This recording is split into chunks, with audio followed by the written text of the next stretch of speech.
I'm the nostalgia critic guy, remember it, so you don't have to. Jim Carrey has gone through a lot of ups and downs in his career, hasn't he? Some big hits and cult favorites, while also some big bombs and forgettable projects. But people forget early on there was a movie many thought would ruin his career. And that movie, kinda strangely enough, was Cable Guy.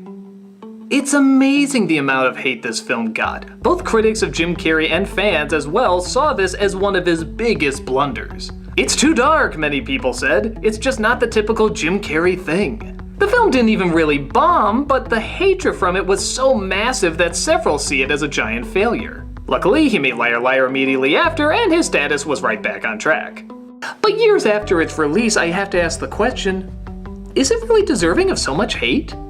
The film, in case you don't know, is about a cable repairman played by Carrey who befriends a client played by Matthew Broderick. When Carrey gets too clingy and Broderick tries to break the friendship off, Carrey obsesses over him and does all the typical stalker tropes you'd expect him to see, driving Broderick mad. At the time, people weren't used to seeing Carrey in such a villainous role. I mean, okay, he did Riddler, but that movie was about as dark as a Care Bears episode. It's the car, right? Chicks love the car.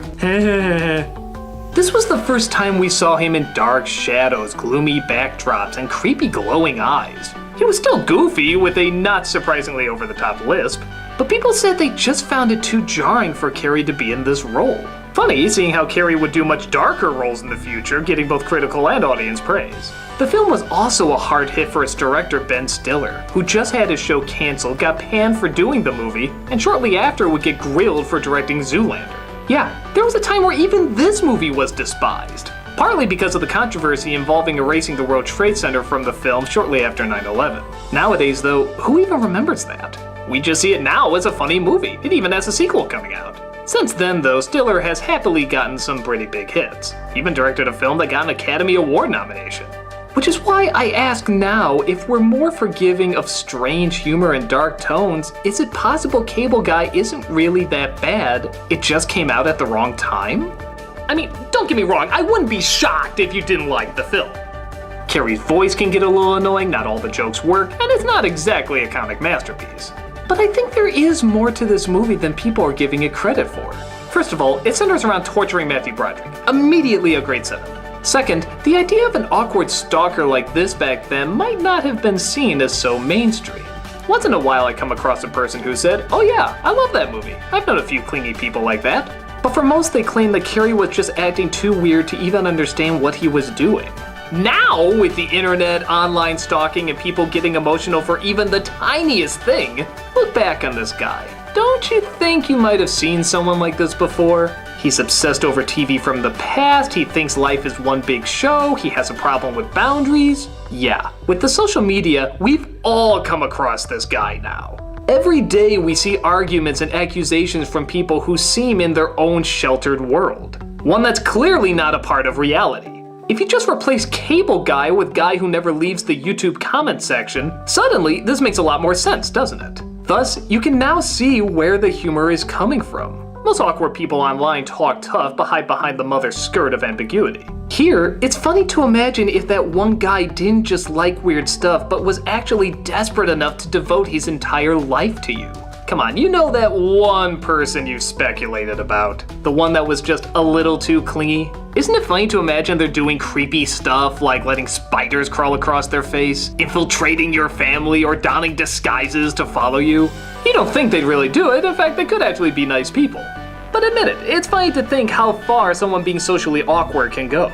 It's like an Office Space. We all know that uncomfortable stapler guy. He's weird, but you try to tell yourself he's harmless. That just makes it even funnier when he says he's gonna do something insane like burn down the building. It's one of the movie's most memorable lines from one of its most memorable characters. The awkward creepy person has also been used for comedy in Pitch Perfect, Key and Peele, There's Something About Mary, and several others. So yeah, it seems more and more we're understanding that these people do exist. To what extent? Well, that's where the comedy comes in. We like to imagine and push it further and further than what's probably more realistic. But that's what comedy's all about. So now that we have a better understanding years later not only how many of these kinds of people there are, but this film's intention to mockingly poke fun of them, is it possible that it was just misunderstood? I'm not saying you have to like the film. As I said before, there's perfectly sound reasons to find it kind of annoying at times. But the arguments given in the past of it either being too dark or too weird doesn't seem to hold up anymore. We have opened up to the darker stuff, and we have become more aware of strange, clingy people in our everyday lives. Knowing this now, a lot of this is a lot funnier than you may remember. And compared to other things today, it's not even really that dark. Yeah, it's got some heavy shadows and weird shots, but the story itself, is it really that intense when you compare it to other dark comedies? Perhaps much like Zoolander, if we're willing to relax and just accept the bizarreness of this scenario, especially now understanding the context more, there can be a pretty clever comedy. Watch it again this time and don't take it too seriously. The idea is, wouldn't it be funny if the social shut-in you knew could do such over-the-top lengths? Not that he actually is. It's an exaggeration, like a lot of great comedy. And it's definitely worth giving another chance. Yeah, it's still odd and not every joke gets a laugh, but it deserves to be judged again with the more updated knowledge of its subject matter. It doesn't say or do anything shocking, it's just a funny film about extremes. At its heart, it's just a dumb, goofy comedy, but it's a clever, dumb, goofy comedy. And one you can probably go back, rewatch, and proudly say to yourself, hey, this isn't too dark for me. I'm a nostalgia critic guy, remember? So you don't have to.